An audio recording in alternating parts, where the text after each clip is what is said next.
एक बार भगवान बुद्ध जेतवन विहार में रह रहे थे। भिक्षु चक्षुपाल भगवान से मिलने के लिए आए थे।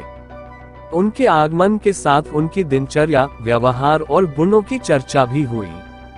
भिक्षु चक्षुपाल अंधे थे। एक दिन विहार के कुछ भिक्षुओं ने कुछ मरे हुए कीड़ों को चक्षुपाल की कुटी के बाहर पाया और उन्होंने चक्षुपाल की निंदा करनी शुरू कर दी कि उन्होंने इन जीवित प्राणियों की हत्या की।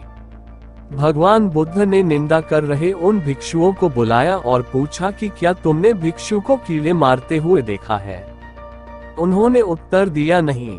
इस पर भगवान बुद्ध ने उन साधकों से कहा कि जैसे तुमने उन्हें कीड़ों को मारते हुए नहीं देखा, वैसे ही चक्षुपाल ने भी उन्हें मरते हुए नहीं देखा और उन्होंने कीड़ों को जानबूझकर नहीं मारा है, इसलिए उनकी भर्त्सना करना उचित नहीं है।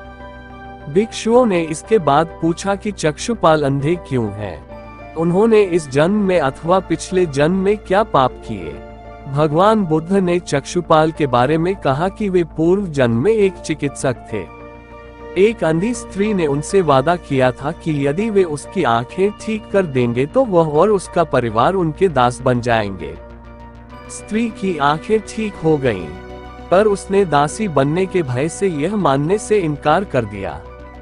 चिकित्सक को तो पता था कि उस स्त्री की आंखें ठीक हो गई हैं। वह झूठ बोल रही है। उसे सबक सिखाने के लिए या बदला लेने के लिए चक्षुपाल ने दूसरी दवा दी। उस दवा से महिला फिर अंधी हो गई। वह कितना ही रोई पिटी, लेकिन चक्षुपाल जरा भी नहीं पसीजा। इस पाप के फलस्वरूप अगले जन्म में चिकित्सक को अंधा बनना पड़ा।